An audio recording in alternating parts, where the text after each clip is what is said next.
इस धरती पर जन्म लिया।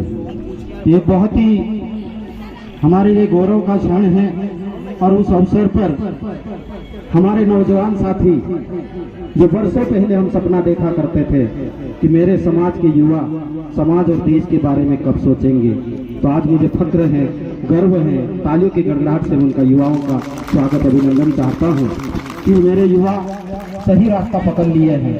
अब मंजिल दूर नहीं, ज्यादा दिन तक ये गुलामी हम सहेंगे नहीं, ये मुझे पूरा विश्वास हो गया है। 2-3 नारों के साथ में मैं संक्षिप्त में बात करूंगा क्योंकि हमारे साथियों को भी हम सुनेंगे, अकेले नहीं बोलेंगे। पहले तो जो देश के वीर सपूत, बहुत सारे लोग बोलते हैं हमको संशोधन करना है इसमें, आदिवासी समाज के महान पुरुष ऐसा बोलते हैं, ये गलत बोलते हैं हम लोग। क्या मालिक टंट्या भील सिर्फ आदिवासी समाज के महापुरुष है? नहीं, भारत देश और दुनिया के महापुरुष है। आज से शब्दों को संशोधन कर लेना। भारत देश के स्वतंत्रता संग्राम सेनानी, भारत देश की आजादी की लड़ाई लड़ने वाले, भारत देश के महान सपूत न सिर्फ आदिवासी समाज नमन करे बल्कि भारत देश का प्रत्येक नागरिक और वर्ल्ड का समस्त लोग आपको नमन करे। ये हमारे यहाँ से हम एक संकल्प लेना चाहिए। तो ये जो एक मिसाल का एक आकृति टंट्या भील की बनाई संगीता बारेला जी और उनकी पूरी टीम, दुनिया में कोई भी काम अकेले नहीं हो सकता है, तो पूरी टीम के लिए तालियों की गड़गड़ाहट से स्वागत अभिनंदन। 2 से 3 नारे लगाऊंगा और संक्षिप्त में अपनी बात करूंगा। नारे मुट्ठी बंद करके अपने आप में ताकत आना चाहिए ताकि आपके लिए लड़ने वाले, काम करने वाले लोगों को भी ताकत आए और जिस व्यवस्था से आपकी लड़ाई है उनको लगे कि अब ये मजबूती से कदम आगे बढ़ रहे हैं, या तो हम अपने कदम पीछे कर ले या तो फिर वो लड़ने के लिए वो भी तैयार हो जाए। ऐसी आवाज उन तक जाना चाहिए। भारत देश की रक्षा कौन करेगा? पीछे से हाथ नहीं उठे, ये देश हमारा है। हम जय जोहर का नारा, भारत देश हमारा नारा लगाते हैं, तो उतनी ही बुलंदी के साथ में, गर्व के साथ में नारा भी आना चाहिए। भारत देश की रक्षा कौन करेगा? भारत देश की रक्षा कौन करेगा? संविधान की रक्षा कौन करेगा? संविधान की रक्षा कौन करेगा? और एक नारा जिसकी हमारी लड़ाई है, मैंने एक अनवरत यात्रा प्रारंभ की है, संस्कृति प्रकृति संविधान एवं लोकतंत्र अनवरत यात्रा। मुझे बहुत सारे लोग जानते हैं, मैंने सेंटेक्स विभाग में 20 साल की नौकरी की और बाकी नौकरी मैंने समाज और देश के नाम पे समर्पित कर दी है और अनवरत यात्रा निकाली है। तो हमारा असली जो संघर्ष है वो भी, उसका भी नारा एक जोर से लगना चाहिए। संस्कृति प्रकृति की रक्षा कौन करेगा? संस्कृति प्रकृति की रक्षा कौन करेगा? फिर मुद्दे की मेरी बात तो लगभग नारे में ही खत्म हो जाएगी। बेरोजगारों की लड़ाई कौन लड़ेगा? बेरोजगारों की लड़ाई कौन लड़ेगा? मजदूरों की लड़ाई कौन लड़ेगा? मजदूरों की लड़ाई कौन लड़ेगा? किसानों की लड़ाई कौन लड़ेगा? किसानों की लड़ाई कौन लड़ेगा? कुछ लोग गलती में समझ नहीं पा रहे हैं, लेकिन उनके लिए भी हम लड़ेंगे। छोटे व्यापारियों की लड़ाई कौन लड़ेगा? छोटे व्यापारियों की लड़ाई कौन लड़ेगा? लगभग मेरी बात खत्म हो गई। आज नौजवान साथी, जब आजादी की लड़ाई की शुरुआत होती है तो कुछ समझदार लोगों से शुरू होती है और युवा को गाती है और युवा तक संगीता बारेला जी यहाँ पर पधार चुकी है। मैं मंच पर आमंत्रित करता हूँ, एक बार आप लोग उनका तालियों की गड़गड़ाहट से स्वागत अभिनंदन कीजिए। आइए प्लीज संगीता जी। तो आजादी की लड़ाई कुछ लोगों से प्रारंभ होकर जब युवा तक आ जाती है तब उसकी अंगड़ाई प्रारंभ होती है। और इस देश में भले हम गणतंत्र दिवस मना रहे हैं, लेकिन इस देश में स्थितियां और परिस्थितियां ठीक नहीं चल रही है। हम बात चाहे कुछ भी कर ले, झूठी सच्ची तारीफ कर ले लोगों की, लेकिन हकीकत यह है कि मेरे मध्य प्रदेश के लाखों युवा बेरोजगार है। मजदूर अपने रोटी कपड़ा मकान के लिए संघर्ष कर रहे हैं, किसान अपने अस्तित्व के लिए संघर्ष कर रहे हैं। और यह समय अब ज्यादा दिन तक चलने वाला नहीं है। क्यों? क्योंकि अब इस राज्य और देश का युवा अपने असली राह पकड़ चुका है। हम लोग कुछ युवा जो बैठे हैं उनको नहीं कहूंगा मैं, लेकिन अभी भी इस गंभीरता को नहीं समझ पा रहे हैं। हम लोग दिन रात मेहनत कर रहे हैं और तमाम प्रकार की डिग्रियां लेके उच्च शिक्षित होके 15-15, 20-20 साल से बेरोजगार घूम रहे हैं। और तो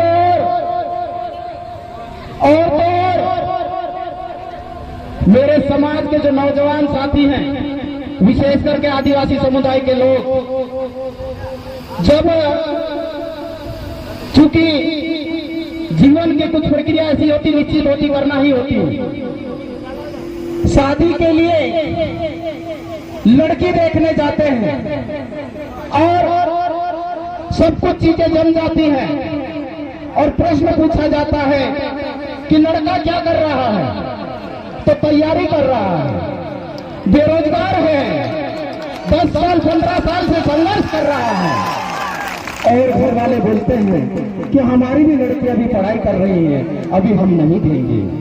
आप उसका अर्थ समझिए, 20-20 साल से बेरोजगार घूम रहे हैं। और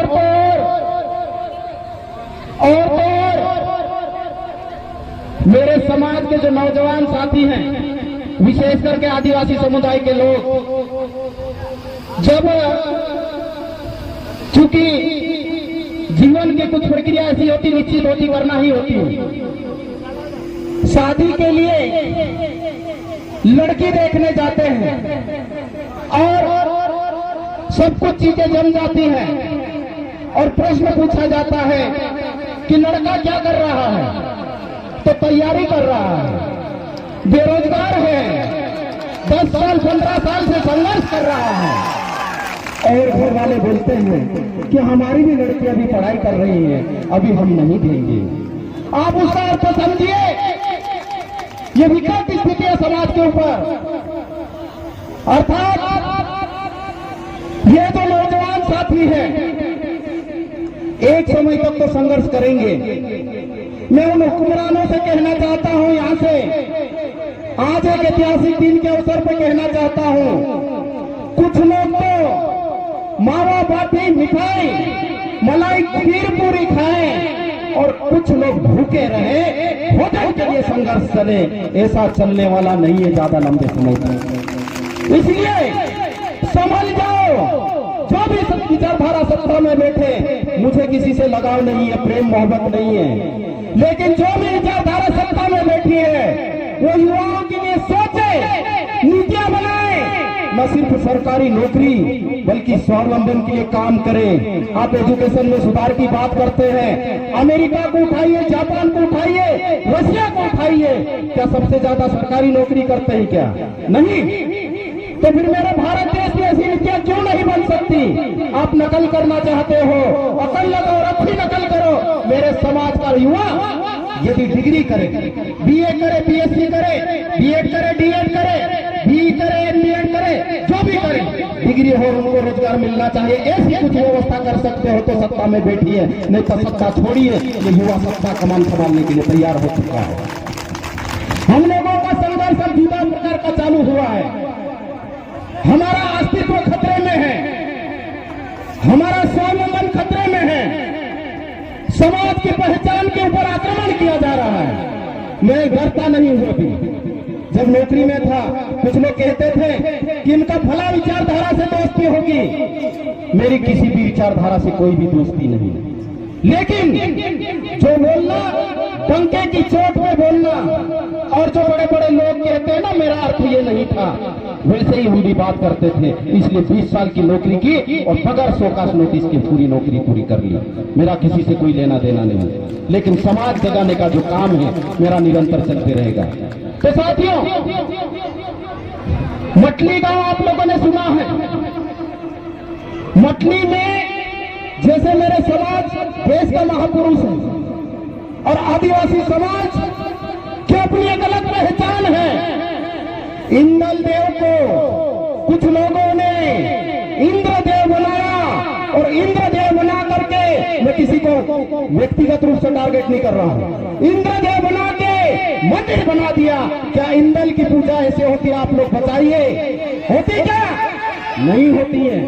तो हमारा जो संघर्ष है, हमारी भाषा बचाने का संघर्ष है, हमारी पहचान बचाने का संघर्ष है, हमारा पहनावा बचाने का संघर्ष है, और हमारे त्योहार बचाने का संघर्ष है, हमारी आस्था और श्रद्धा बचाने का संघर्ष है। संघर्ष इतना नहीं है, जब आपकी ये लड़ाई आगे बढ़ती है तो आपके जंगल खतरे में है, आपका पानी खतरे में है, और आपकी जमीन खतरे में है, और फिर भी हम लोग अच्छी नींद से सोते हैं तो ठीक नहीं लगता है।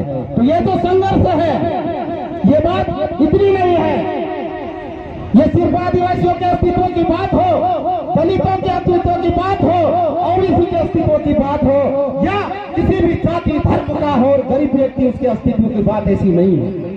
हम लोग अंधे हो चुके हैं, हम लोग हत्याओं के जंगलों को काट रहे हैं। उनको अकल होना चाहिए। वो क्या कहते हैं कि हमको बिजली चाहिए, हमको कोयला चाहिए, लेकिन उसके वैकल्पिक हथियार है।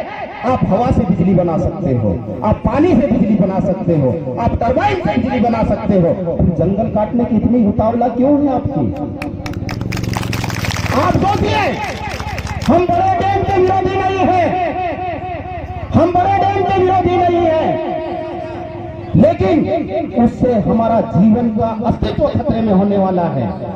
आप कैसी भी टेक्नोलॉजी ले आइए, कुदरत की टेक्नोलॉजी के सामने यदि किसी की टेक्नोलॉजी चलती हो तो आप लोग बताइए, यहाँ के कोई ऐसा शख्स है जो कुदरत की टेक्नोलॉजी से मुकाबला कर सकता है?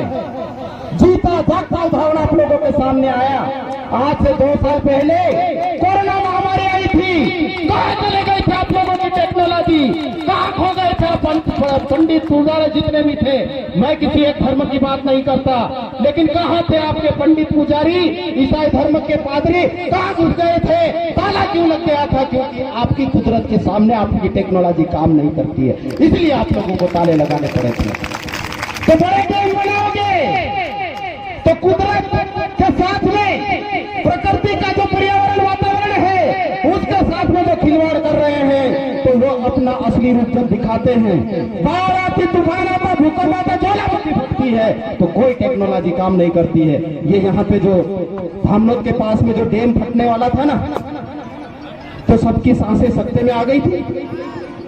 वो तो बचा लिया, ठीक है, लेकिन दुनिया में बड़े बड़े डैम फूटे, डैम फूटने के बाद में वो जो प्रलय आता है, न वो हिंदू देखता, न मुस्लिम, न जैन, न बौद्ध, न सिख, न पारसी, कोई नहीं देखता, सबको लेके जाता है। तब तुम्हारी टेक्नोलॉजी नहीं चलती है, इसलिए हम बड़े डैम के विरोधी हैं।